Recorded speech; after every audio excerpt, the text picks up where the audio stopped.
I have a brokerage and a real estate team in Georgia, and I also have one in East Tennessee. So we get to see a couple different things. They're very similar markets. What we're seeing now is between interest rates, inflation, appreciation still hasn't slowed down. So we're seeing affordability decrease.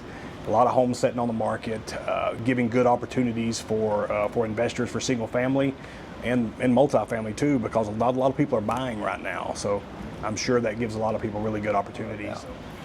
But it was interesting, she's a real estate contractor and you're a real estate investor. You have your own podcast or something? Yep, I got Learn to Earn, so I got a lot of social media content. We do interviews with people like Robert, people who are professionals and experts, talking about ways you have to learn that business to be able to earn. So I thought we'd talk about what's happening in Georgia. So I bought another $40 million. I don't know how many units there are, like 400 units in Las Vegas. So it's really good. It's a really good project. It's an apartment house.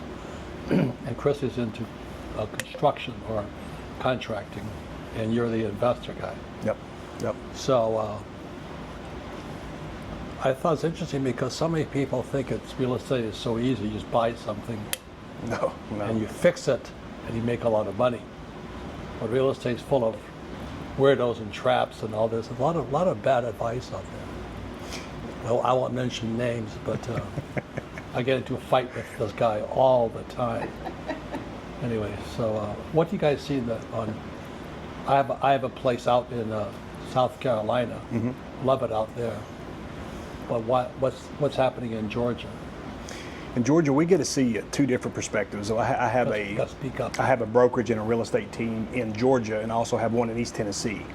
So we get to see a couple different things. They're very similar markets. What we're seeing now is between interest rates, inflation, appreciation still hasn't slowed down. So we're seeing affordability decrease. A lot of homes sitting on the market, giving good opportunities for investors for single family and multifamily too, because a lot of people are buying right now. So I'm sure that gives a lot of people really good opportunities. So it's harder for the new first-time home buyer, that's for sure. Yeah. What do you see? As far as construction goes, it is the people who have money to spend in cash is who's spending the money. The people who are needing to borrow money to build or borrow money to do renovations on their current home, that has slowed down. The higher end cash custom home builder is still happening. Well, it's the first time they've come to my house here in Arizona. So I was showing up. Real estate got boring for me. And I always wanted a challenge. How could I do this? How could I do that? So I have a property in South Carolina, not far from Georgia. And I bought one Bitcoin. And that one Bitcoin I bought for $6,000. And today it's about $66,000. So my goal was that one Bitcoin is going to pay for my new house. What's that? You think Bitcoin will go that high? Well, at $66,000, I'm already in the money. Yeah. Good. Okay. How high do you think it's going to go? I have no idea. What it did was I had a piece of property out there anyway. I had a one-bedroom cabin on it that I paid $1 million for. Beautiful property, hunting and all this stuff. But I didn't want to put any more money into it. So that's why I bought that Bitcoin. I said, if I'm a good investor, the Bitcoin will pay for my house. So already it's at $60,000. I think my construction costs $50,000 something. Yeah. I'm not a builder, you can tell. Mm-hmm. Right. I have a contractor out there. She says, "Okay, you're in the money." I said, "Good." Then. So, but it's boring to me. I mean, I need to keep challenging my brain. How do I get something for nothing? Okay. So that's my next project out in South Carolina. Okay. So the other thing we thought about was that in construction, a lot of times people say, it's a fixer-upper. And I've seen more people get screwed on fixer-uppers than anything else, right? Because they don't know construction. Exactly. What happens is people think they can do it themselves. So and Tim experiences that with a lot of newer investors. They want to purchase the house and do the work themselves. And that turns into a disaster for many reasons. Number one, your holding costs for the house and for the property is now 6, 9 months, maybe a year. And if you're not familiar with how to do construction, you're going to spend more money or do it incorrectly. So Tim tries to really teach people and help them realize that when you're investing in fixer-uppers, you need to have the professionals. Knock on wood, I've never lost money in property. I've lost money in the stock market and stuff like that. And I stay out of it totally now. But, and I've been lucky in construction to have good builders. But what are some of the mistakes that people make when they rehab a house? I think one of the things is, first of all, I don't think they buy the properties deep enough. I don't think they get a discount enough. Most investors are buying them on the market, and I think most of your good deals are found off market. I think that's one. So they're looking on the market to find a property. If it's on the market, you have too much competition, you're not going to buy it deep enough. I think that's one big thing.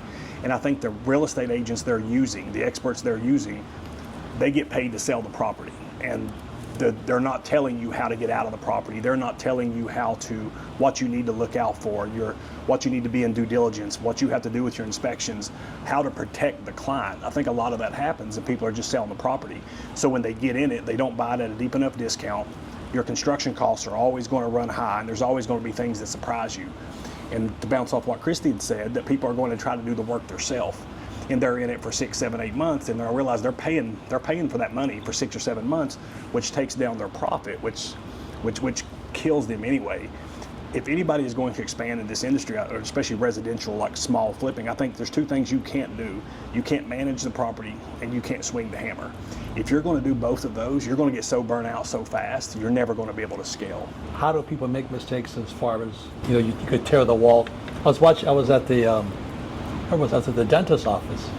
They have HGTV, and they had this house, and they were renovating it, the reno costs, and all this stuff. So what are some of the mistakes that people make with that?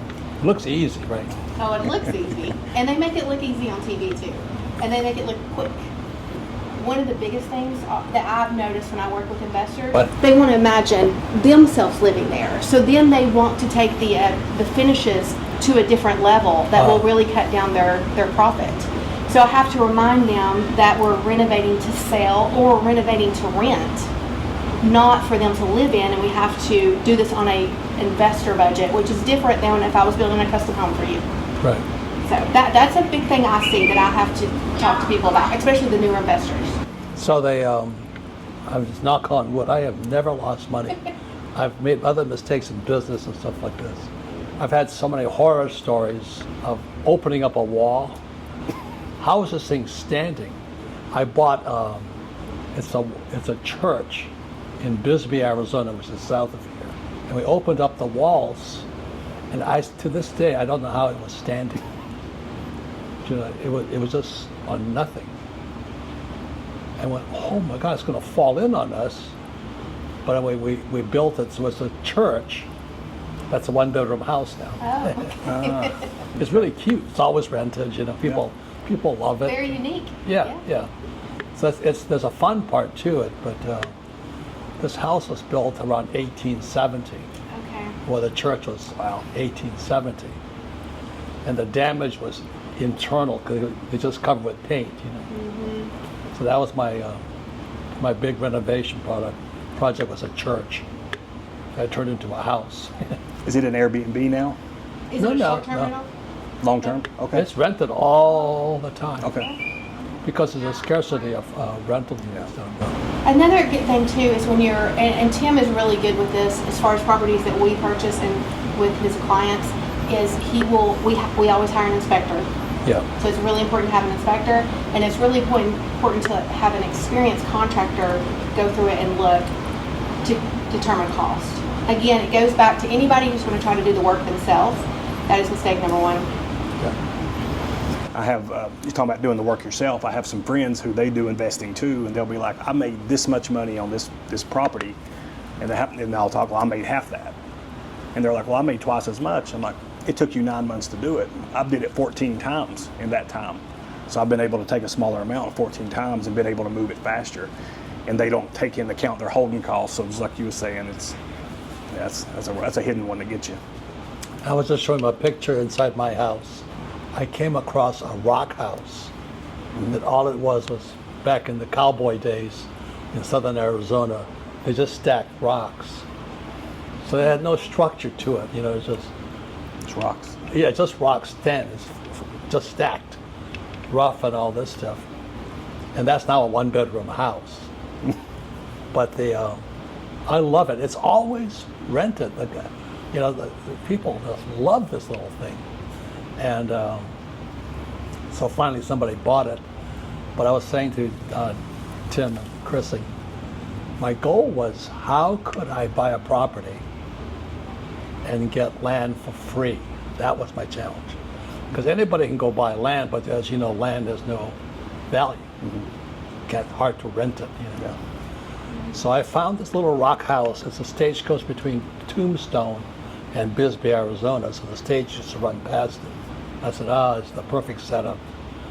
So I spent the summer rehabbing this little rock house.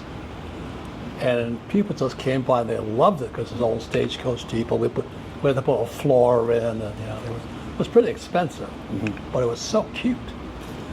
And I forget the exact numbers now, but somebody gave me an offer on it I couldn't refuse. So they moved into it, but this was the deal. It was 80 acres. I sold the house and 30 acres, and I still have the 50 acres for free. Yeah. So that's the kind of stuff I'm always doing with my brain, because otherwise it's pretty boring, you know what I mean? It gets monotonous. How do I get 50 acres of land for free? And I've had a couple of offers on it now. I'm going, what's happening? Because I never go back to the place. Yeah. But Would you consider selling it?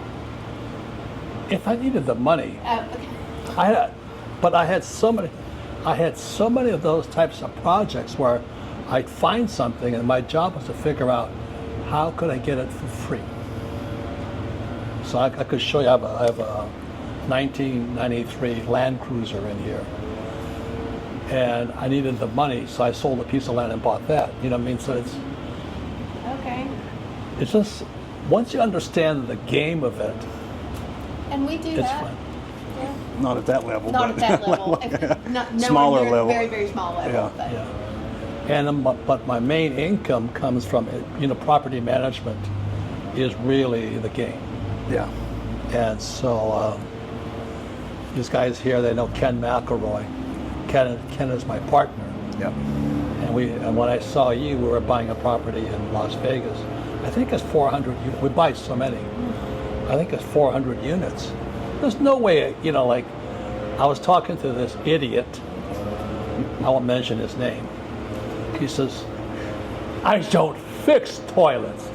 I said, do you think these hands fix toilets, you idiot? But so many people, when they look at property, they think it's a do-it-yourself thing. And I think that's the mistake. That is the mistake. Yeah, because it's really a team goes in there. It takes a village. Yeah. It's not one I can person. see that. Yeah. So Kenny McElroy, there's 400 units. You know, he has a whole team of people go in there, and how people can screw you, there's 1,000 different ways, you know what I mean? And if you don't have good, tight management, you lose money. So they never get bigger than maybe 1 or 2 bedroom, 1 or 2 units. Yeah. But when I met Kenny 25, 30 years ago, I said, Kenny, what do you do? He goes, I'm in property. I said, oh, you must flip. He looked at me and went, I never flip. I said, thank God, because as long as I flip that house and all this stuff. The reason I don't flip property is capital gains. Yeah. I don't, you know, if you buy a house for $100,000, you sell it for $200,000, you got $100,000 capital gains. And I don't want to pay tax. So what Kenny and I do, I just give him the money, he buys it. And we just collect cash flow. So my cash flow increases every single year, and I do nothing. You know, these hands do not touch a wrench. No toilet fixing. I don't paint anymore. I don't do any of that stuff. You know what I mean? Yeah, I do. I do. So any advice you have people who want to, like, you were telling me about that property, they didn't check the soil or something? We're more familiar with that one. So this was very local to where we live, south of Atlanta, and it was 228 acres, and there was a group of 3 gentlemen that purchased the 228 acres to develop it. They were going to put a subdivision. Really, they were going to develop it really, really nice. And the real estate agent or whoever helped them handle the transaction, they did not do soil testing on the property, and the property is not suitable for any type of sewer, and so they can't build on it. It's unbuildable land. The soil is no good. The soil is no good. It won't perk. It won't perk. What does perk mean? Perk, like if you put a septic system, it means It doesn't let water go through. the ground will, yes, the ground will take it. And if your septic system and the ground don't take it, it comes up. The septic? Yes. Yes. Nothing like floating turds at your property. Absolutely. Yeah. So they couldn't develop the property. They already purchased the property. The property is undeveloped. I mean, it's unbuildable. So they had to put it into a land conservation because they couldn't really afford to pay the taxes on it. So. And the price they paid for it was for development, Yes, not it was for setting there. It was expensive. Because there's a big difference in developable land and hunting land or Yes. farmland. Big Yeah. difference.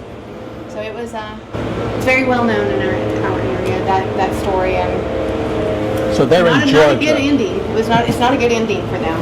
Yeah. we're in So Georgia. they're in Georgia, and I own timber in South Carolina. And I'm a tree hugger. You can see all these trees here. I love trees, you know, and one died just now. It's breaking my heart. We have to take it down. I love trees. And so people were saying, well, if you love trees, don't you have to harvest them? I said, no. Because there's a new tax thing called carbon credits. Yeah. You know what those are? I think I've heard you talk about them. Yeah, carbon credit is we get paid not to cut trees. I haven't heard about this. Yeah.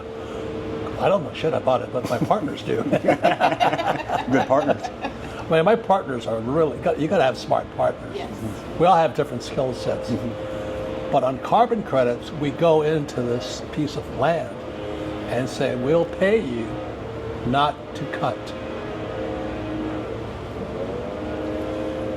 And the government loves it. So we take these carbon credits and we sell it to like Delta Airlines because their jet engines are throwing off so much exhaust, right? So there's this government program called carbon credits.